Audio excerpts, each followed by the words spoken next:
सब लोगों का। आज है मेरा अहोई अष्टमी का व्रत और आप सबको अहोई अष्टमी की लख लख बधाइयाँ, बहुत बहुत मुबारक हो। अहोई माता सबके बच्चों पर अपना आशीर्वाद बना के रखे और सबके बच्चों का कल्याण करे, सब अच्छा करे मेरे बच्चों की तरह। तो मैंने आज अपने बच्चों के लिए, मेरे अपने बेटे के लिए व्रत लिया है अहोई अष्टमी का। तो मैं नहा धो के तैयार हो गई हूँ। ये व्रत भी करवा चौथ की तरह होता है, सेम टू सेम। मेरे को जिसने भी बताया वैसे ही होता है। नहा धो के अब मैं पूजा करूँगी। अपनी रेगुलर पूजा मैंने कर ली है और उसके बाद मैंने सेटअप आसन लगाया है। मैं आपको फिर मिलती हूँ ब्रेक के बाद, जब मैं पूजा का सेटअप वगैरह कर दूँगी। ठीक है गाइस, तो मिलते हैं ब्रेक के बाद। Welcome back. अब हम आ गए हैं पूजा मंदिर में। मैंने पूजा कर ली है। करवा चौथ का ब्लॉग बनाया था कि मैं सुबह जैसे अपनी रेगुलर पूजा कर लेती हूँ, वो पूजा कर ली है मैंने। उसके बाद मैंने अपना अहोई अष्टमी का सेटअप तैयार कर दिया है। देखिए सेम करवा चौथ की तरह होते हैं, इसमें भी करवा लेना होता है। पर करवा चौथ में जैसे हम करवा चौथ में ये लेते हैं, इसमें आगे चोंच सी निकली हुई होती है ना, ये वाला करवा लेते हैं। तो हम जब अहोई अष्टमी का व्रत लेते हैं तो उसमें ये चोंच वाला करवा नहीं होता है। उसमें ये सिंपल करवा होता है जिसमें ये चोंच ये ना हो आगे पे, जैसे हम अर्घ देते हैं। पर जो हम अहोई माता का व्रत रहते हैं, अहोई अष्टमी का व्रत रखते हैं, तो उसमें जो ये करवा होता है उसमें वो चोंच नहीं होती, सिंपल रखना होता है। सेम प्रोसेस है। इसमें मैंने एक लोटा रखा है। जब मैं अभी कथा पढ़ूंगी तो सूर्य को अर्घ दूंगी, सेम सूर्य को ऊपर अर्घ दूंगी कथा पढ़ के। और इसमें क्या होता है, करवा चौथ में तारों को देख के व्रत को खोलते हैं, उसके बाद खाना पीना खाते हैं। इसमें तारों को देख के अर्घ दे के उसके बाद खाना वाना खाया जाता है। ये मेरा अहोई अष्टमी का सेटअप है। ये अहोई माता का फोटो है। ये दिया जगह है, उसके अंदर पानी डाला है। हमेशा पानी आप जो भी करवा रखें उसमें थोड़े चावल और 1 रुपये का कॉइन जरूर डालिए करें। और ये मैंने डेयरी बनाई है, इसी चावल की डेयरी पे करवा रखा है, उस पर स्वास्तिक बनाया है। अब मैं पूजा करती हूँ, कथा पढ़ती हूँ, तो आप मेरे साथ बने रहिएगा गाइस। मेरे बच्चे बैठ गए हैं, राधिया पे टीका लगा दिया।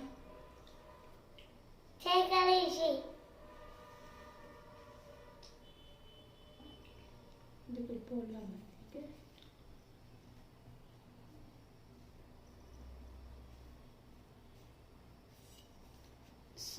बच्चों को बैठाना भी चाहिए। अगर बच्चों की छुट्टी, इत्तेफाकन से आज संडे था तो बच्चों की छुट्टी है, तो बच्चों के लिए व्रत लिया है तो बच्चों को बैठाना भी चाहिए। उनको भी पता होना चाहिए कैसा व्रत है, क्या कथा होती है।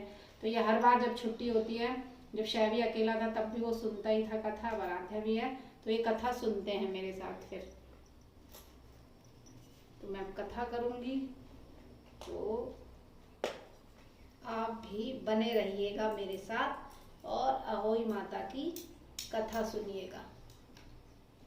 गाइस पूजा करती हूँ। इसकी पूजा भी शाम को 4 साढ़े 4 बजे करवा चौथ की तरह इसकी पूजा होती है अहोई अष्टमी माता की।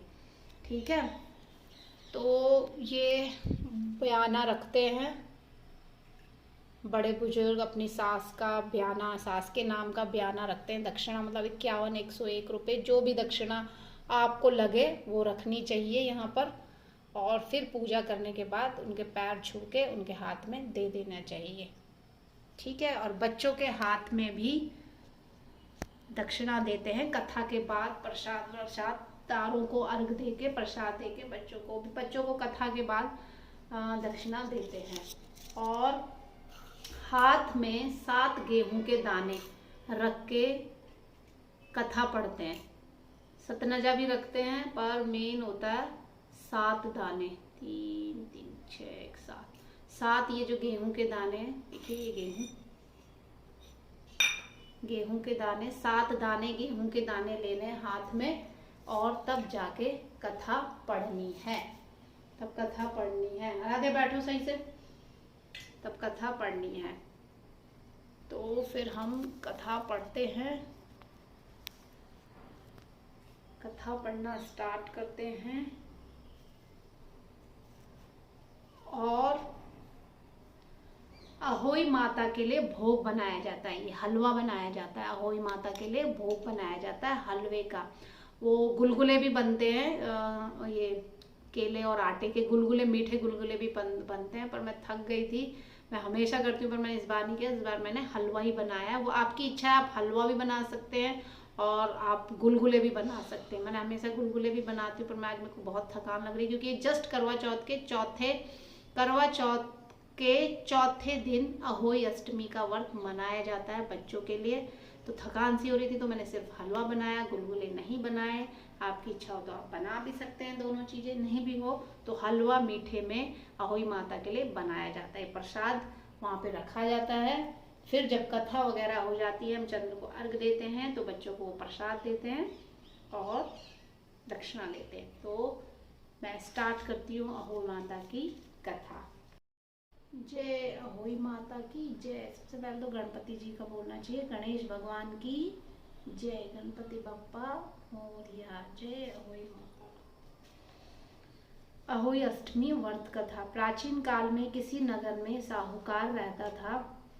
उसके 7 लड़के थे। दीपावली से पहले साहूकार की स्त्री उस घर की लीपा पोती के लिए मिट्टी लेने को खदान में गई और खदान में कुदाल से जब मिट्टी खोदने लगी तो देव योग से उसी ही जगह में एक सेह की मांद थी। सहसा उस स्त्री के हाथ से कुदाली सेह के बच्चे को लग गई, जिससे सेह का बच्चा उसी क्षण भर मर गया। यह हत्या हुई देखकर उस स्त्री को बहुत दुख हुआ, परंतु अब क्या हो सकता है। वह स्त्री पश्चाताप करती हुई अपने घर आ गई। कुछ दिन बाद उस स्त्री का लड़का मर गया। फिर दूसरा और तीसरा, अर्थात 1 वर्ष तक उसके 7 लड़के मर गए। इस पर वह स्त्री रात दिन अत्यंत दुखित रहने लगी। एक दिन उसने अपने पड़ोस की स्त्रियों से रो रो कर कहा कि मैंने जानबूझकर कोई पाप नहीं किया। हाँ, एक बार मिट्टी खोदने को खदान में गई थी। जब मिट्टी खोदने में सहसा मेरी कुदाली से एक सेह का बच्चा मर गया था। तभी से 1 वर्ष के भीतर भीतर 7 लड़के मर गए। यह सुनकर उन स्त्रियों ने धैर्य देते हुए कहा कि तुमने जो यह बात हम सबको सुनाकर पश्चाताप किया है, इससे तेरा आधा पाप तो नष्ट हो गया है। सो अब तुम उसी अष्टमी को भगवती की शरण लेकर सेह और सेह के बच्चों का चित्र बनाकर उनकी पूजा किया करो और क्षमा याचना करो। ईश्वर की कृपा से तुम्हारा समस्त पाप धुल जाएगा और तुम्हें पहले की तरह से ही पुत्रों की प्राप्ति हो जाएगी। उन सब की बात मानकर उस स्त्री ने कार्तिक मास की कृष्ण पक्ष की अष्टमी को व्रत किया तथा हर साल व्रत व पूजन करती रही। फिर उसे ईश्वर की कृपा से पुत्र प्राप्त हुआ। तभी से इस व्रत की परंपरा चली आ रही है। जय अहोई माता की जय। यह अहोई माता की एक कहानी है। कहानी तो हर जगह क्या होती है, मतलब ये मेन कैलेंडर की कहानी है। तो मैं आपको इसकी एक और कहानी, अहोई माता की एक और कहानी सुनाती हूँ, तो आप सुनिए। प्राचीन काल में एक साहूकार के 7 लड़के और 7 बहुएं थी और एक बेटी थी। दीपावली से पहले कार्तिक मास की बड़ी अष्टमी को 7 बहुएं अपनी इकलौती नंद को साथ में लेकर जंगल में खदान से मिट्टी लेने को गई। जहां से वे सब मिट्टी खोद रही थी वही स्याऊ माता सेह की मान थी। मिट्टी खोदते समय सेह का बच्चा मर गया। स्याऊ माता ने कहा कि तूने मेरा बच्चा मारकर मुझे निपुत्री कर दिया, इसलिए मैं तेरी कोख बांधूंगी। तब वो नंद अपनी 7 भाभियों से बोली कि तुमसे कोई मेरे बदले अपनी कोख बंधवा लो। 6 भाभियों ने अपनी कोख बंधवाने से इनकार कर दिया, परंतु छोटी भाभी सोचने लगी कि यदि मैं अपनी नंद का कहना नहीं मानूंगी तो कहीं सासू जी मुझसे रुष्ट ना हो जाए। तो इस विचार से उसने अपनी नंद के बदले अपनी कोख बंधवा ली। इससे जब उसके लड़का हुआ तो वह 7वें दिन मर गया। इसी प्रकार उसके 7 लड़के हुए और मर गए। तब एक दिन उसने ज्योतिषी को बुलवाकर पूछा कि महाराज, ये क्या बात है, मेरे जो संतान होती है वो 7वें दिन मर जाती है, सो इसका क्या कारण है। तब पंडित जी बोले कि देवी, तुम सुरही गाय की पूजा किया करो, क्योंकि सुरही गाय स्याऊ माता की भयाली है। वो तेरी कोख छोड़े तो तभी तुम्हारा बच्चा भी जी सकता है। इसके बाद से वह बहू नित्य प्रातःकाल उठकर चुपचाप सुरही गाया के नीचे सफाई करके अनेक प्रकार से सेवा खिदमत करती। गौ माता ये देखकर साहूकार के बेटे की बहू नित्य प्रति मेरी बहुत सेवा करती है। गौ माता उससे बोली कि तुम मेरी बहुत सेवा करते हो, इसलिए मेरी आत्मा तुमसे बहुत प्रसन्न है, इसलिए मांग, मुझसे क्या मांगती है। साहूकार के बेटे की बहू बोली कि स्याऊ माता तुम्हारी भयाली है और उन्होंने मेरी कोख बांध रखी है, सो आप कृपा करके अपनी भैयाली से मेरी कोख खुलवा दो। उस दुखियारी की ये बातें सुनकर गौ माता बोली, अच्छा। एक दिन गौ माता उसके साथ ले सात समुद्र पर अपनी भैयाली के पास चल दी। मार्ग में धूप बहुत कड़ी पड़ रही थी, सो वे दोनों एक पेड़ के नीचे छाया में बैठ गईं। थोड़ी देर में वहां एक सांप आया और उसी वृक्ष पर गरुड़ पंखनी ने बच्चे दे रखे थे। वह सर्प उन बच्चों को डसने लगा। तब साहूकार की बहू ने उस सर्प को मारकर ढाल के नीचे दबा दिया और उन बच्चों को बचा लिया। थोड़ी देर में गरुड़ पंखनी आई तो वहां खून पड़ा देखकर साहूकार की बहू को चोंच मारने लगी। तभी वह बहू बोली कि मैंने ही तो तेरे बच्चों की सर्प को मार कर रक्षा की है और तू मेरी ही दुश्मन हो गई है। साहूकार की बहू की बातें सुनकर गरुड़ प्रसन्न होकर बोले, तूने मेरे बच्चे बचाए हैं, इसलिए मांग क्या मांगती है। वह बोली कि हमें 7 समुद्र के पार स्याऊ माता के पास पहुंचा दो। तब गरुड़ पंखनी ने उन दोनों को बिठाकर अपनी पीठ पर बैठाकर लंबी उड़ान भरकर उन्हें 7 समुद्र पार स्याऊ माता के पास पहुंचा दिया। स्याऊ माता अपनी भैयाली गौ माता को देखकर बहुत प्रसन्न हुई और बोली कि ये भैयाली आज तो बहुत दिनों में मिली है। फिर बोली कि बहन, मेरे सिर में जुएं बहुत पड़ गई थी। तब सुरई गऊ बोली कि मेरे साथ मेरी भक्तनी आई है, ये तेरी सब जुएं निकाल देगी। आज्ञा पाते ही साहूकारनी ने स्याऊ माता की चुन चुनकर सब जुएं निकाल दी। स्याऊ माता बोली कि तूने आज मुझे बहुत आराम दिया है, इसलिए मैं तुझसे प्रसन्न हूँ। जो चाहे सो मांग लो, मैं तुझे दूंगी सब। तब साहूकारनी बोली कि वचन दो तो मांगू। स्याऊ माता बोली, अच्छा वचन दिया और कहा कि यदि मैं अपने वचन से फिरूंगी तो धोबी कुंड में कंकरी हो जाऊं। तब साहूकार की बहू बोली कि मेरी कोख तुम्हारे पास बंधी पड़ी है, सो कृपा करके खोल दो। उसकी ये बात सुनकर स्याऊ माता बोली कि तूने तो मुझे ठग लिया, मैं तेरी कोख कभी नहीं खोलती, परंतु अब तो खोलनी पड़ेगी। जा, तेरे घर तुझे 7 लड़के और उन 7 की 7 बहुएं मिल जाएंगी। तू घर जाकर मेरे साथ उजमन करियो, 7 अहोई बनाकर 7 कढ़ाई कर दीजो। यह सुनकर जब वह लौट कर घर पहुंची तो वह वहां 7 पेटे और 7 की 7 बहुएं घर बैठे मिले। ये देखकर वह बहुत खुश हुई। तभी उसने 7 अहोई बनाई और 7 उजमन किए तथा 7 की कढ़ाई करी। दिवाली के दिन उसकी जिठानियां कहने लगी कि जल्दी जल्दी अपनी चौका पूजा कर लो, अन्यथा छोटी बहू बच्चों की याद करके रो धोने लगेगी। थोड़ी देर में उन्होंने अपने बच्चों से कहा कि चाची के घर जाकर के देख कि जाओ कि आज वो अभी तक क्यों नहीं रोई। बच्चों ने जाकर कहा कि चाची अहोई बना रही है और वो तो खूब उजमन कर रही है। यह सुनते ही उसकी जेठानियां दौड़कर उसके घर गई और जाकर कहा कि तूने अपनी कोख कैसे छुड़वाई है। वह बोली कि तुमने तो अपनी बंधाने से इनकार कर दिया था, पर मैंने अपनी छोटी नंद का ख्याल करके अपनी कोख बंधा ली थी। अब स्याऊ माता ने मुझ पर कृपा करके मेरी कोख खोल दी। जिस प्रकार मेरी कोख खोली है, उसी प्रकार संसार की सभी नारियों की कोख खोल देना, यह कहानी है। सो है ये स्याऊ माता, इसे सुनाने वाली तथा हुंकारा भरने वाली ये सब परिवार की नारियों की कोख खोल देना, यही हम सबकी तुमसे विनती है। स्याऊ माता, जय स्याऊ माता, जय स्याऊ माता। जैसे आपने सबके बच्चों की रक्षा की है, मैंने अपने बच्चों के लिए की, ऐसी सभी माताओं के बच्चों पर रक्षा करना। जिन माताओं के बच्चे नहीं हो रहे उनकी कोख भी खोल देना। स्याऊ माता, जय स्याऊ माता, जय स्याऊ माता की जय। दो मुझे दो, मुझे दो मुझे दो। जय स्याऊ माता की जय। स्याऊ कथा हमने पढ़ ली है, आप सबने लोगों ने सुनी होगी। आपको ये कथा कैसी लगी अहोई अष्टमी की कथा? 2 कथा मैंने आपको सुनाई हैं, ये वर्त जरूर कीजिएगा और मेरी इस वीडियो को, अहोई माता की वीडियो को शेयर जरूर करिएगा अपने दोस्तों के साथ। मेरे इस ब्लॉग को, अहोई माता के व्रत के ब्लॉग को शेयर जरूर करिएगा, इन्हें ज़्यादा से ज़्यादा शेयर करिएगा। इसका चमत्कार मैं आपको खुद बताती हूँ। मेरा अंश और मेरी बिटिया और अंश में 9 साल का फ़र्क है।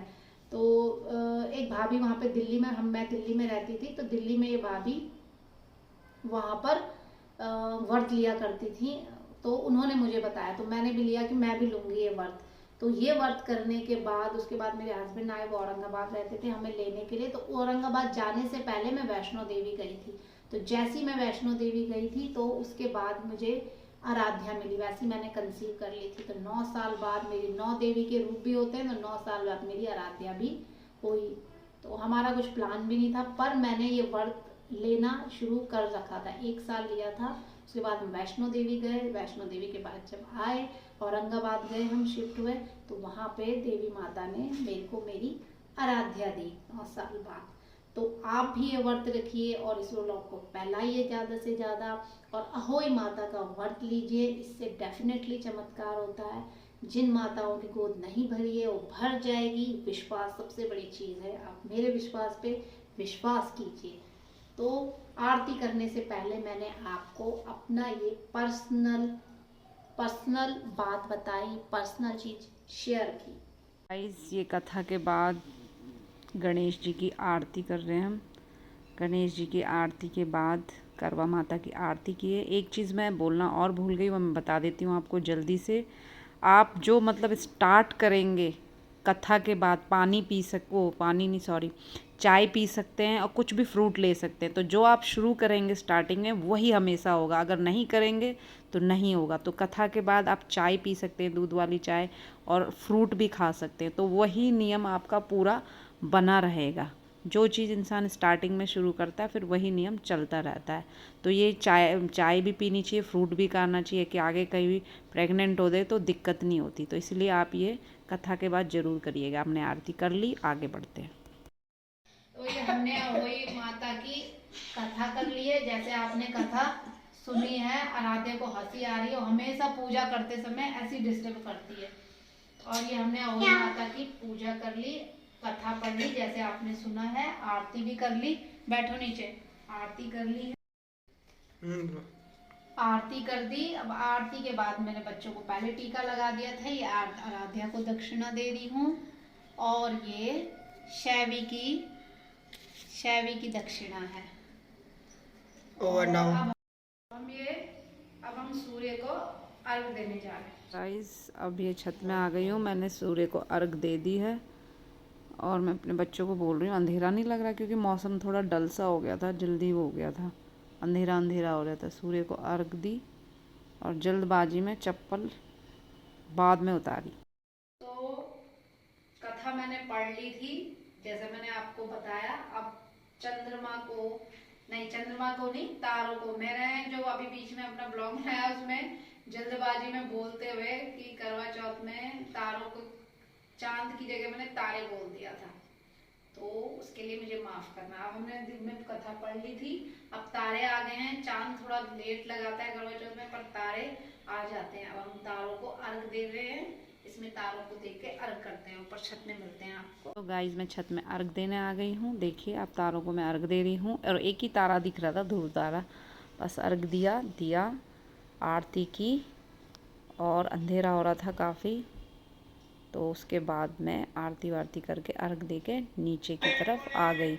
वहाँ पे अपार्टमेंट्स में इतनी लाइटिंग चमकी गई थी, तो हम उसके बाद नीचे आ गए, पूजा करके नीचे छत से नीचे आ गए। Guys, welcome again. अब मैं खाना बना रही हूँ, आपको बताती हूँ क्या बन रही है गर्मा गर्म पूरी। मैं बनाना नहीं चाह रही थी क्योंकि मैं थकी हुई थी रोटी। तो मेरे बेटे को कि बच्चों के पसंद का ये बनाई है, आलू गोभी की सब्जी उसको पसंद है, और पूरी में उसको ये आलू की रस्सेदार सब्जी पसंद है। तो ये बनाया है, ये गाय के लिए रोटी रखी है। और मीठे में मैंने आपको बताया था कि मैंने प्रसाद बनाया है, हलवा। तो पूरी बना रही हूँ गर्मा गर्म। अब मैं अपना प्रसाद खाती हूँ, बच्चों को दे दिया है। इसी के साथ मैं अपने वीडियो को एंड करती हूँ। अभी थोड़ा वो तेल में लास्ट का वो डाल के एकदम मेरे आँख पे छींटे आ गए तेल के, जिससे मेरा बहुत दर्द हो रहा है, जलन हो रही है आँखों के ऊपर। अब देखते हैं सुबह क्या होता है। इसी के साथ मैं अपने वीडियो को एंड करती हूँ। सबको दोबारा से अहोई अष्टमी की शुभकामनाएं। और मेरी ये वीडियो अहोई अष्टमी का ब्लॉग आपको पसंद आए तो अपने दोस्तों के साथ सब्सक्राइब कीजिए, शेयर कीजिए, कमेंट करके ज़रूर बताइएगा। और अहोई अष्टमी का व्रत सब लें। ऐसा नहीं है कि लड़के हों तो लड़कों के ही लेने चाहिए, लड़कियां के कहीं और से होती हैं, लड़के भी वहीं से आते हैं, लड़कियां भी वहीं से आती हैं, बच्चे बराबर होते हैं। तो लड़की हो चाहे लड़का हो व्रत लेना ही चाहिए। बेटियां भी उतनी महत्वपूर्ण हैं जितने बेटे हैं, दोनों बराबर हैं। तो बेटियों के लिए भी व्रत लें, अहोई अष्टमी का व्रत बहुत अच्छा होता है। तो इसी के साथ मैं अपनी वीडियो को एंड करती हूँ, फिर किसी नए व्लॉग में मिलूँगी। तब तक के लिए bye. Subscribe my channel and share to your friends. Bye guys, take care, good night.